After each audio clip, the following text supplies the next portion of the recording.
Con motivo del 5º aniversario del MUBI, ayer en sus instalaciones se celebró una charla coloquio sobre las relaciones de Santa Eulalia con nuestra ciudad, bajo el título Percellana y Santa Eulalia de Mérida. Estuvo impartida por el investigador eulaliense Antonio Mateos Martín de Rodrigo, quien ofreció una nueva visión respecto de Villafranca como percellana y sus posibles relaciones con Santa Eulalia, con perspectivas también desde Mérida. Asimismo, datos muy concretos de dónde pudo estar establecida la villa de Santa Eulalia de época visigoda. En primer lugar, lo que quiero es ofrecer una nueva visión respecto de Villafranca como percellana y sus posibles relaciones con Santa Eulalia, pero desde una perspectiva nueva, no solamente en Mérida, en Villafranca, sino también desde Mérida. Y en concreto, pues he podido, a medida que he ido avanzando en la preparación de la conferencia, una serie de novedades que, bueno, me habían pasado desapercibidas, pero al entrar, digamos, en el microcosmos percellano, pues me ha dado otra visión diferente a la que yo tenía y, bueno, y fundamentalmente a la que se tiene normalmente a nivel historiográfico. ¿Qué datos o qué curiosidades son los que nos puedes ofrecer en la conferencia de hoy?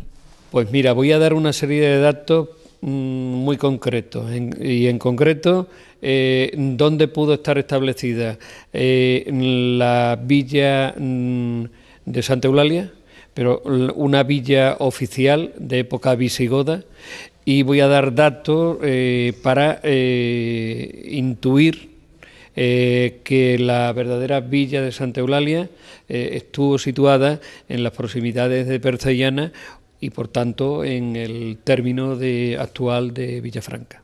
Según el investigador, la villa de Santa Eulalia no tiene nada que ver con Percellana y recalca que Percellana nunca fue una población, sino una mansio, una parada situada en una calzada romana perteneciendo al término municipal romano de Mérida. Bueno, lo primero que hago es Santa Eulalia, la villa de Santa Eulalia no tiene nada que ver con Percellana.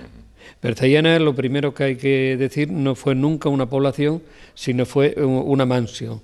Es decir, una especie de hotel de la calzada que unía Mérida con Itálica y el sur de la Lusitania. Esto es muy importante porque la parte sur de Mérida no podía tener nunca una población, porque las poblaciones empiezan a establecerse ya a finales, a principios de la Reconquista. Vamos, las poblaciones cristianas, porque anteriormente yo supongo que posiblemente aquí en Villafranca debió haber alguna pequeña población asociada a la ruta en tiempos musulmanes, porque de hecho Fuente del Maestre fue una población musulmana y posiblemente Villafranca pues casi al 100% debió de existir en esa época. Percellana era una mansio de la ruta que iba desde Mérida hasta los confines de la Lusitania, que estaba al final del río Guadiana, pasando por Itálica.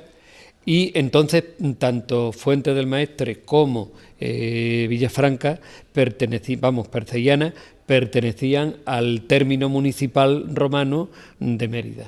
Y en la Edad Media volvieron otra vez a pertenecer ambas al término municipal de Mérida. Lo que ocurre es que la primera aldea que se independiza es Fuente del Maestre y a continuación se independiza Villafranca. Asimismo, el investigador piensa que Santa Eulalia estuvo refugiada cerca de Percellana, hecho que cree posible por la aparición del disco atribuido al emperador Teodosio, pieza de gran valor crematístico.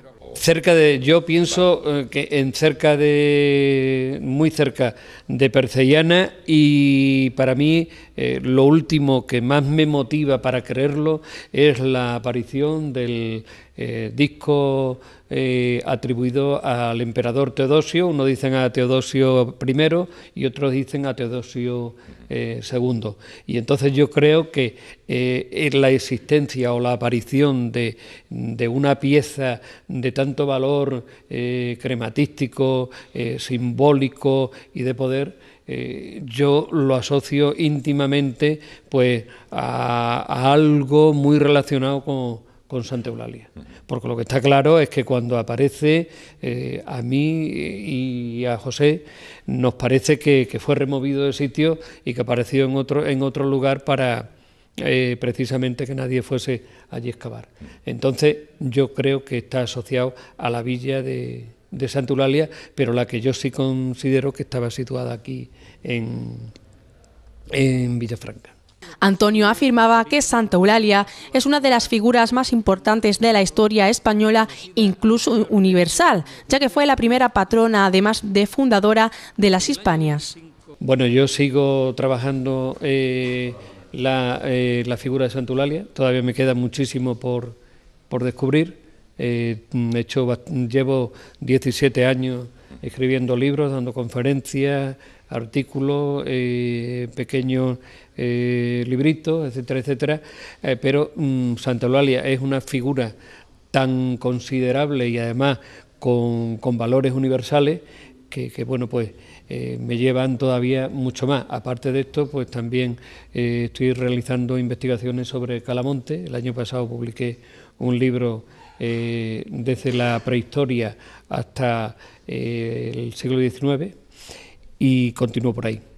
Respecto a Santa Eulalia, pues ya me estoy centrando más en cuestiones locales, pero para los villafranqueses tengo que decirle que Santa Eulalia es una de las figuras más importantes de la historia española, incluso universal, porque fue la primera patrona y además fundadora de las Hispanias. Aparte de eso, también fue considerada patrona de Francia, y en Francia la literatura francesa se inaugura con un poema dedicado a Santa Eulalia. Es decir, Santa Eulalia no solamente es, digamos, el primer personaje de la literatura francesa, sino que, por ende, lo es también de la literatura romance o derivada del latín, y al mismo tiempo, como este poema que se le escribió se transcribió antes que el primer poema escrito en germano, pues entonces Santa Eulalia precede o es de la literatura europea. Se mostraba también emocionado por el gran vínculo sentimental que tiene con nuestra localidad. Sí, bueno, pues aquí murió mi hermano en el año 1961, en aquel terrible accidente ferroviario, y mi padre siempre me había dicho que tendría que agradecérselo a Villafranca, el comportamiento de todo el pueblo, y bueno, pues intento realizarlo pues con esta conferencia. Durante la conferencia, el actor villafranqués Francisco Blanco puso voz a varios poemas del libro Eulalia iba a zaga de su huella, publicado por Antonio Mateos.